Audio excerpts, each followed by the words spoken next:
Hi, this is Dorothy from TaiChiBozeman.com/rawfoodblog and from FaveDiets.com. We're making raw Butterfinger bites today, which I made up, and I just had some guests over and they really like them, and my kids like them, everybody likes them. They came out really good. So I'll show you how to make them. And when you do make them, you pour them into ice cube trays which have been oiled with olive oil. And then take a chocolate sauce, like I left two in there to show you.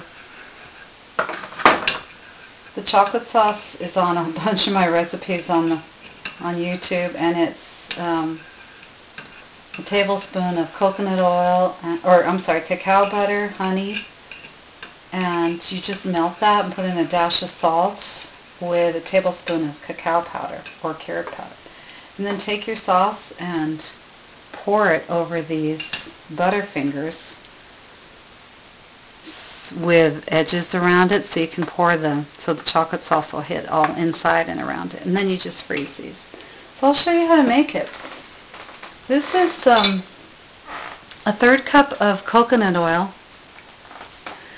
and a third cup of almond butter, and a third cup of almond butter. You could use peanut butter here too. A third cup of coconut oil, and also a third cup of coconut nectar. You could use any kind of sweetening here, honey, agave nectar, any kind you want. And you're just going to mix it in a bowl. So if you wanted a little bit closer to the Butterfinger recipe, you could use peanut butter if you're not trying to be raw. But it comes out really close. As far as I can remember what a Butterfinger comes out, it looks really good. And then you use, we'll put in a dash of salt.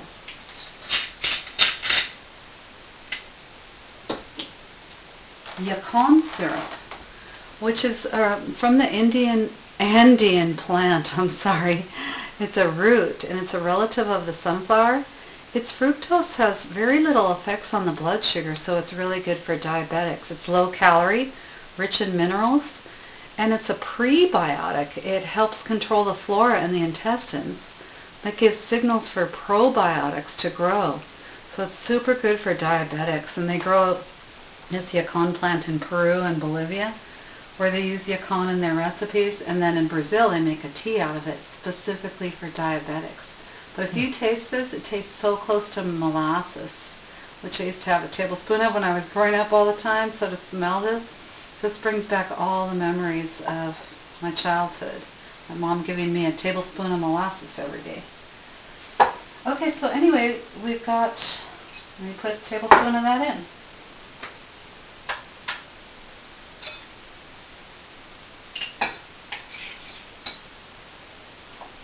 A tablespoon of yacon, a tablespoon of coconut sugar, coconut crystals, and then a teaspoon of flaxseed soaked in a tablespoon of water. That helps it thicken it a little bit.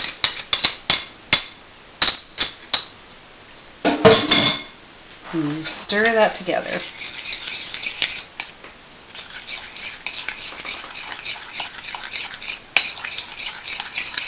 And the recipe is below you. Don't have to try. Below you there on YouTube while you're watching.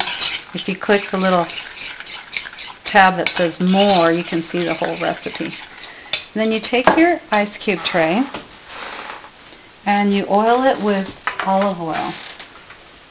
You could probably see a little bit on there, but make sure you oil the sides and the bottom really well. And don't use coconut oil because it'll make them all stick, because the coconut oil hardens. And you just pour them in here.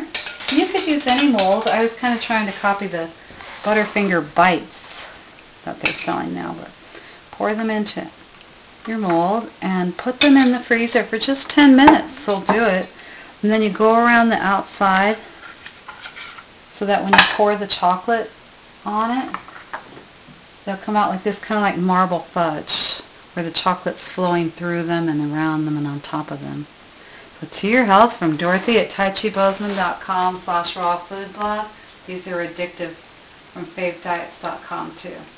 Enjoy your day.